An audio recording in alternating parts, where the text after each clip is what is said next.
Tires. One of the most important yet often overlooked aspects of an e-bike, and like most other things on this Engwe, the stock tires are adequate. So today we're going to be throwing away these stock tires and installing these Hycline tires. We'll do a brief unboxing, an overview on how to install them, and then we'll go and take them for a test ride and compare some things like noise, how they handle, and a couple other aspects. So let's get to the unboxing and see just how good these Hycline tires perform.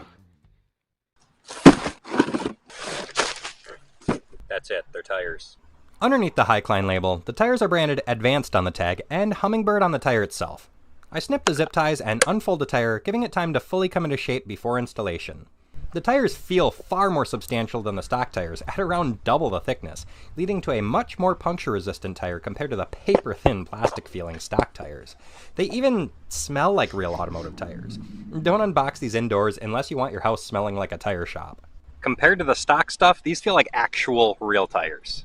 Tools used will vary depending on the bike, but my M20 requires a 12mm, 14mm, and 18mm wrench to remove both wheels. You may also need a 6mm hex wrench to adjust the brakes. I find it easiest to simply flip the bike over to remove the wheels, but be sure to remove the batteries first though. It also helps to protect the handlebars with some foam blocks. I shift the derailleur to the smallest gear and then move the chain off of the gears to give clearance for removal of the wheel. On the other side of the bike, I unplug the threaded motor connector. At this point, we can simply loosen both 18mm axle nuts and carefully pull the wheel straight out of the dropouts. Take note of the order of any axle washers or spacers. I leave the axle nut on to prevent losing track of them. The front wheel is a bit easier, requiring a 14mm and 12mm wrench to loosen the axle nuts before pulling straight out. Be sure to allow the hooked washers enough clearance for removal. Again, take note of the order of the washers. Next, I air down the old tire for removal. You can let air out with a small pick or screwdriver on the valve stem. Once the pressure is low enough, I use a tire lever to pry the bead off of the rim, working my way around until the tire is loose. For this install, I'm using Ultraverse puncture-resistant tubes. Not only are they high-quality, thick tubes, but they also include a complimentary set of tire levers and a pretty decent set of instructions. I use my battery-operated pump to add just enough air to give it shape to work with, then mount the tube inside the tire. From this point, I fish the valve stem through the rim and work the rest of the tire on around it. These fat tires are usually pretty forgiving on clearances, but be careful not to pinch the tube in the process. You may need to work the tire and tube a little bit to get everything to sit right before using the tire levers to pry the bead back onto the rim. To make this a bit easier, I often zip tie the tire to prevent it from backing off while prying the last bit onto the rim. With the tire on, I add just a little bit more air until the bead starts to seat into the side of the rim. It's possible for the tires to seat unevenly, so make sure everything looks consistent all the way around, working the tire in spots where it seems misaligned.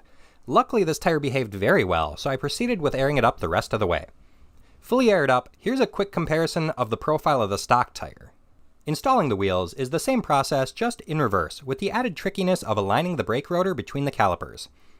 Once installed, snug the axle nuts and ensure that the wheel rotates free.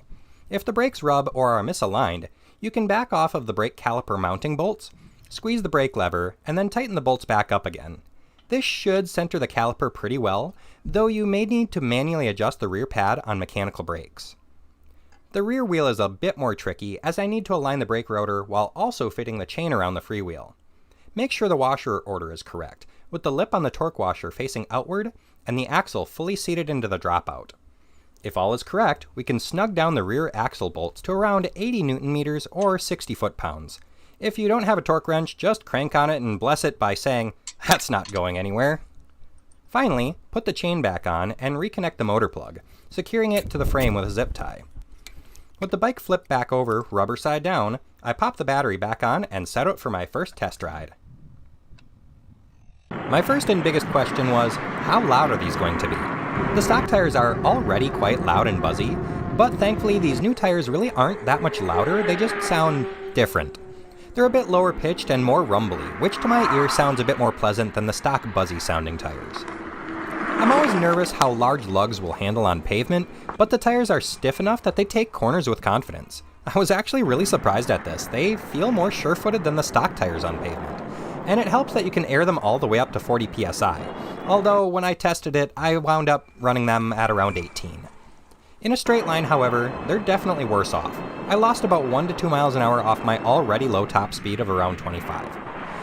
Depending on your use case, this might not matter so much, but it's something to consider. Likewise, battery life at full throttle was reduced by around 10%. Where these tires really shine, however, is off-road. I tried the tires on some torn up gravel roads, and as expected, they handle great.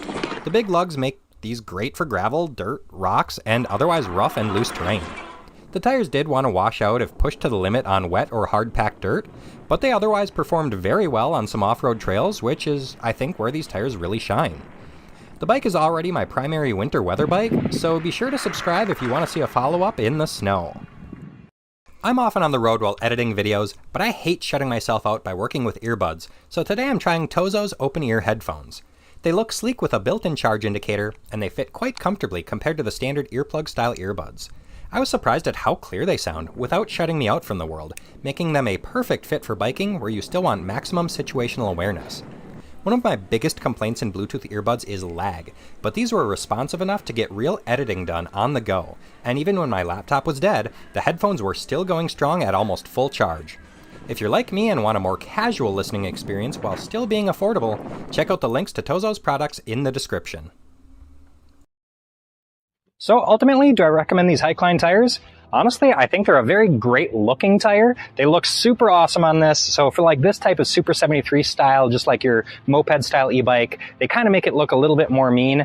They are definitely going to be a lot more loud. So if that's something you like, hey, might be a plus. But if you're looking for a quiet tire, I would look for something else. Now, Hycline does actually make other tires. For this entire summer, I've been running a smoother one of their treads on my X24, and they're honestly excellent. They're super quiet. They roll super smooth. They go faster than the stock tires. So if you're going to do street riding, I would definitely recommend something like that.